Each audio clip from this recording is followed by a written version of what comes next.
ऐसे सखियों का चिंतन करते हैं किशोरी जी के दर्शन करने वाले, और सखाओं का चिंतन करते हैं ठाकुर जी का दर्शन करने वाले। तो किशोरी जी ने सुबल को बुलाया।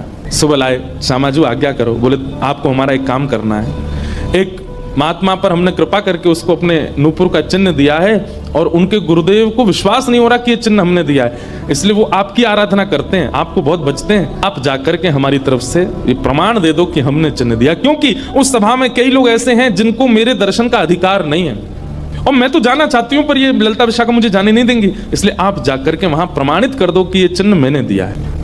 तब भगवान के सखा सुबल साक्षात उस आश्रम में प्रकट हो गए, और प्रकट होकर के जैसे देखा दिव्य देह, दिव्य तनु, दिव्य तेज निकल रहा है, सबने प्रणाम किया। बोले कि ये आपका परिचय? बोले मैं भगवान का सखा सुबल। देख करके सबने बोले आप कैसे आए? बोले हे गुरुदेव, आप अपने शिष्य पर इतने रोष कर रहे हो, ये चिन्ह ये किशोरी जी ने ही इनके माथे पर पधराया है, आप इनके ऊपर नाराज मत। अब सुबल प्रमाणित करके चले गए। अब क्या हुआ? गुरु जी को आत्मग्लानि होने लगी। बोले मैं गुरु हूं और मेरे चेला को ठाकुर जी मिल गए, श्री जी मिल गई, और मुझे विश्वास नहीं हुआ। तब गुरु जी ने अपने गुरुजनों को, अपने श्रेष्ठ जनों से जाकर के कहा कि मुझसे अपराध बना है। ठीक है, गुरु शिष्य के ऊपर क्रोध कर सकता है, उसका कोई दंड नहीं होता, पर किशोरी जी के द्वारा कृपा की गई, मैंने उस पर प्रश्न चिन्ह उठा दिया, इसका तो मुझे दंड मिलना चाहिए। तब सब रसिक जनों ने विचार किया, बोले इसका क्या दंड दें? तो बोले आप एक काम कीजिए कि दंडोत्सव कीजिए। दंडोत्सव।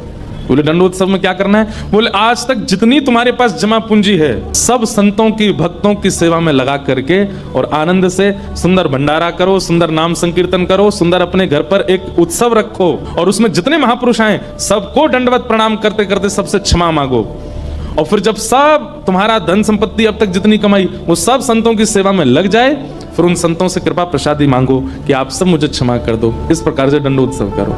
तो उन्होंने कहा ठीक है, मैं अगले 7 दिन के लिए दंडोत्सव करूंगा। ब्रज में जितने भी संत आवेंगे, ब्रज की सीमा पर खड़े होकर के सबको माला पहना करके सबको सत्कार के साथ लाया जाए। आश्रम में उनकी रहने की सुंदर व्यवस्था, प्रसाद की व्यवस्था, और नाम संकीर्तन अखंड चले 24 घंटा 7 दिन तक, और खूब भंडारा चले, और जितने महापुरुष हैं सबसे क्षमा मांगनी।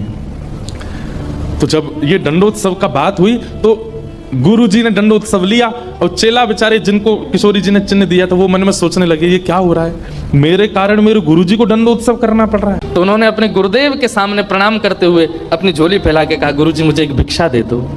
तो क्या चाहिए? बोले जो दंडोत्सव आप करना चाह रहे हैं वो मुझे करने दीजिए, आप विराजिए, आपकी जगह मैं करूंगा, मैं शिष्य हूं आपका।